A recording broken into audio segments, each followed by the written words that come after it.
Yeah guys, ito, aalis tayo ngayon. Withdraw muna tayo kasi wala tayong pambayad sa salon. So pupunta tayo ngayon sa salon. Papagupit na tayo ng buhok. So, mamaya ipapakita ko sa inyo kung gaano kahaba yung buhok ko. At anong magiging itsura natin after. Dahil sa sobrang init, so 36 to 37 degrees po ngayon. Sobrang init. Napag-desisyonan ko na after 2 years ko dito sa Japan, magpapagupit na tayo ng buhok sa salon mismo. Before kasi, ako lang nagugupit ng buhok ko. Hindi ako nagpapagupit. Dahil nga po, sobrang mahal po talaga magpagupit dito sa Japan. Pero ngayon, naisipan ko na magpagupit at hindi ko na kaya maggupit sa sarili ko ng medyo sobrang iksi. So, ayan. Pero bago ang lahat, kukuha muna tayo ng pambayad sa salon.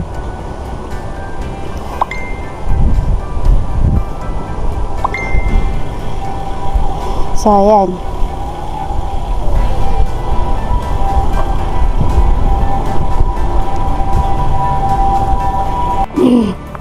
Yan. So, ito nakita natin. Dito na lang tayo mag-park ng bike.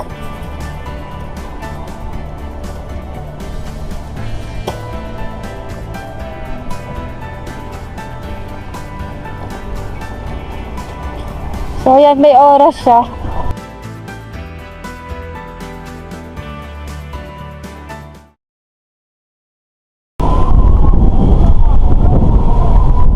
Please take a ticket. Dito ba yun?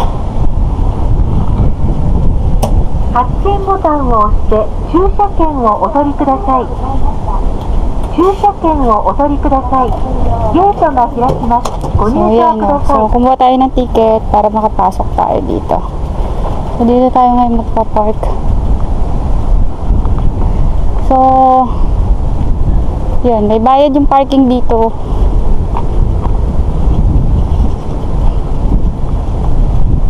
Kaya lang, hindi ko alam kung saan tayo pwedeng mag-park kasi almost muna. Pero yun, may nakita tayong parang isang slot.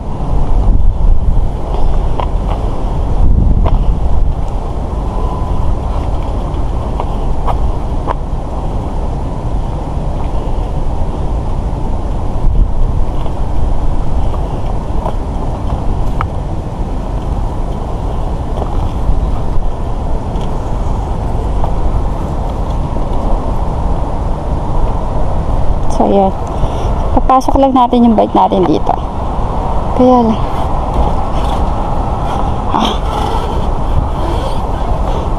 Hindi siya kasya, guys. Hindi siya may pasok.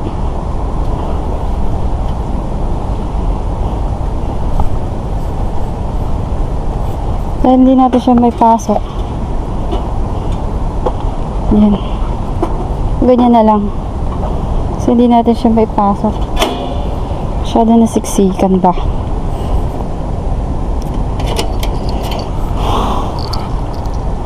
Oh, yan. Makikita nyo, oh. Puro bike talaga yung nandito.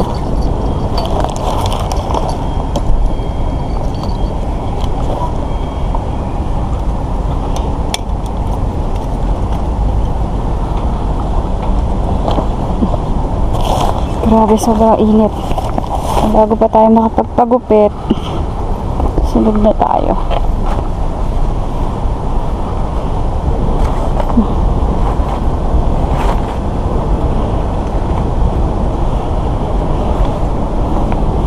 So, yan. Wala na ba tayo naiwan? Okay na lahat. Tanong, paano tayo lalabas ngayon?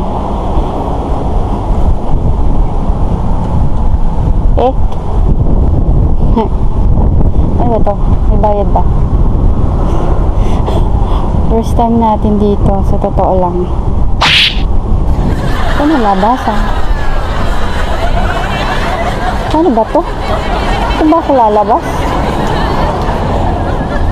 Paano? Hindi ko alam kung paano lumabas. Kaloka, di ba? Ah, dito pala. Kagaya lang ako. Biyahin lang natin siya, guys.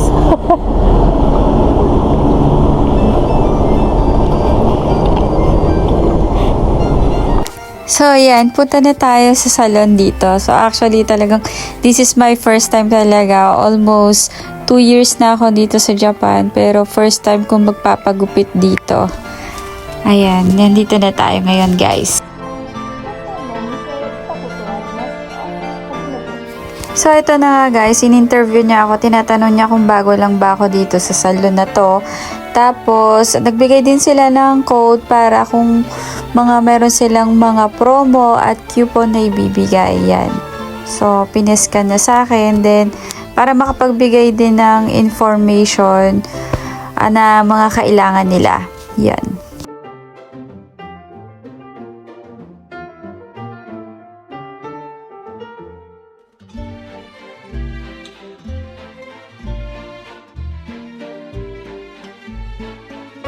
Yan, as you can see, yung salon nila talagang napansin ko na elegante yung dating niya. Kaya naman, isa to sa napili kong puntahan na klase ng salon. Lalo na first time kong magpapaayos ng buhok dito.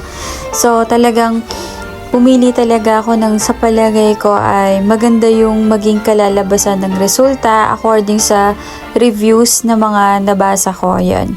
At isa sa mga nabasa ko ay maganda nga din ditong magpaayos ng hair. At syempre, pero ang pinaka-target natin, magpapagupit lang tayo ng hair. So, yung pangalan ng salon na to ay V's Hair and Beauty Studio.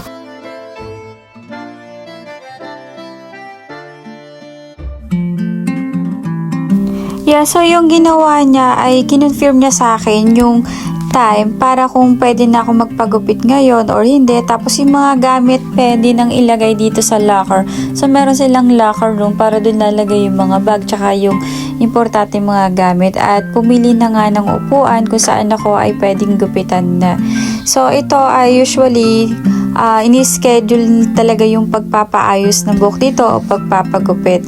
Kaya lang nag-a-accept din sila ng mga walk-in kapag meron silang available time. So hindi tayo nagpa-schedule. So talagang nag-walk-in lang talaga tayo. Nagbakasakali lang tayo na pwede tayong gupitan sa araw na to. Kasi nga hindi ako free sa ibang araw dahil medyo hectic yung schedule ng lola mo. Kaya ayan. So nag-try lang tayo. And dahil sinuwerte tayo, so pwede yung oras na to para gupitan tayo ng hair. At ito na nga, sisimulan na nga. At yung hairstylist natin ngayon ay ang pangalan niya ay si Shiba Sang. Ayan. So ayan guys, panoorin nyo kung paano gugupitin yung buhok ko at kung ano magiging transformation.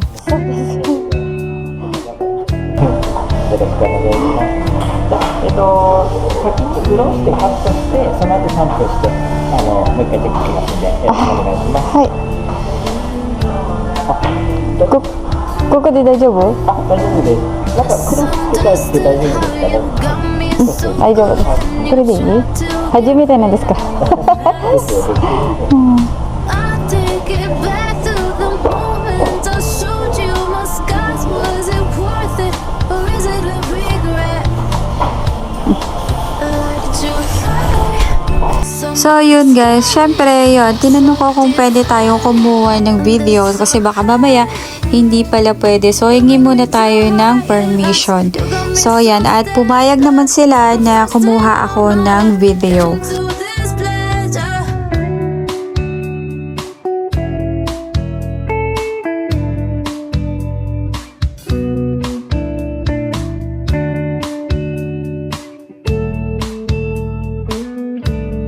So, yun guys, panoorin nyo lang kung paanong gupit ang gagawin ni Shiba Sang.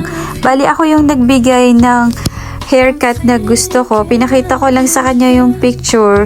Tapos yun, at nung nakita naman niya, alam niya na kung anong gagawin niya at kung ano yung style na gusto ko. Yan.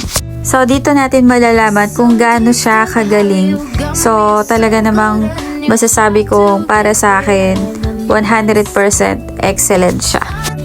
Kasi talagang yung picture na pinakita ko sa kanya ay talagang kuhang-kuha ng gupit. At nagawa niya. At masasabi kong talagang napahanga niya ako talaga. Almost nung mula pagkabata ako, mula nung ginupitan ako, masasabi kong etong manggugupit na to ay talagang siya yung pinaka nagustuhan kong maggupit ng hair ko at talagang marunong sila ng mga hairstyle. Unlike kasi before, nung mula pagkabata ako, pag may naggugupit sa akin is tamang okay lang, gupit lang, pero yung talagang hairstyle na cut na or haircut na gusto ko, hindi masyadong nakukuha. Yeah, pasensya na kayo, medyo nabubulol-bulol na tayo sa ngayon.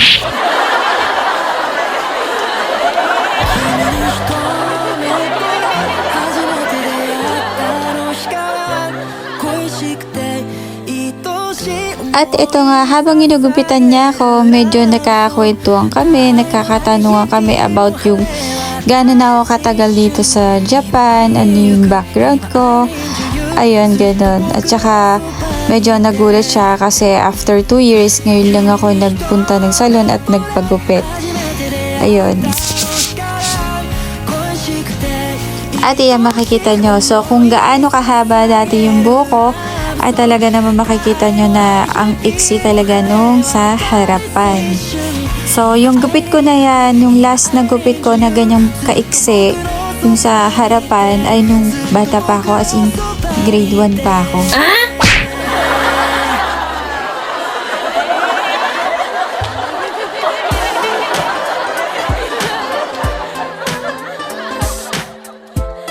So yan, medyo mukhang natutulala tayo at napapaisip na tama ba itong ginawa ko na nagpagupit ako ng sobrang iksi ng buhok na after so many years na napakatagal kong hindi nagpaiksi ng buhok, lagi lang ako talagang si long hair and kaya medyo napapaisip ako kung bagay ba sa akin or hindi. So, yun guys, para sa mga hindi pa nagsasubscribe sa channel ko, yan, pwede kayong mag-subscribe, mag-like and comment and share nyo na rin. So, pwede rin kayong mag-comment kung alin ba yung mas bagay sa akin, kung yung dati kong hair ba na long o itong short hair. At ito na nga, tapos na tayong gupitan. So, sinampo na rin yung hair natin after nating magupitan. At ito ang sarap, may kasama pang konting back massage. Talagang marerelax ka dito.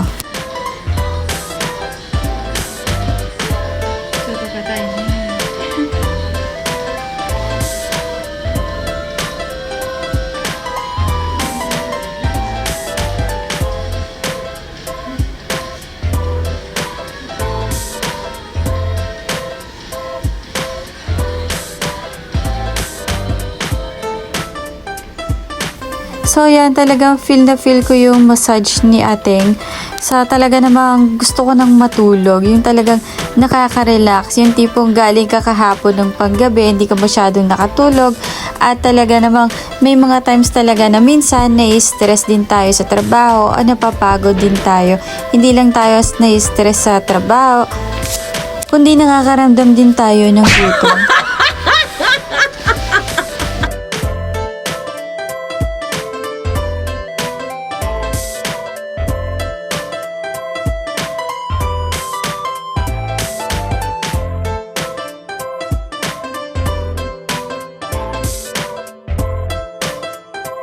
At ayan, talagang mapapainom na lang tayo dahil talagang napaisip ako kung tama ba ang ginawa ko na nagpagupit ako ng short hair. At hindi ko kasi alam kung talagang bagay ba sa akin, which is better, the long hair or the short hair for me. At eto na nga, na-blow dry na yung hair natin. So yan. So inaayos-ayos na lang konti, finishing baga, kumbaga.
こだ。ありがとうございます。すごいいい感じに、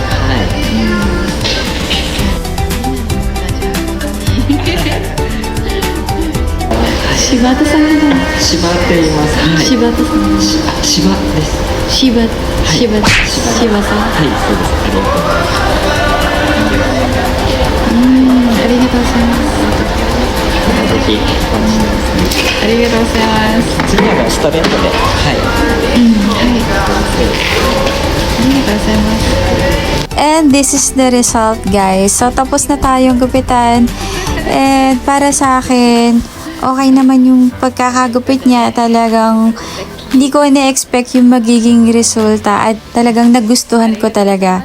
So, para sa akin, siya yung pinakamagandang naggupit talaga sa akin. Kaya naman, very thankful talaga ako. So, thank you talaga kay Shiba-san. So, yun guys. And thanks also sa VIS Hair and Beauty Studio. So, talagang masasabi kong this is the best haircut that I received. So, talagang very satisfied ako sa services nila.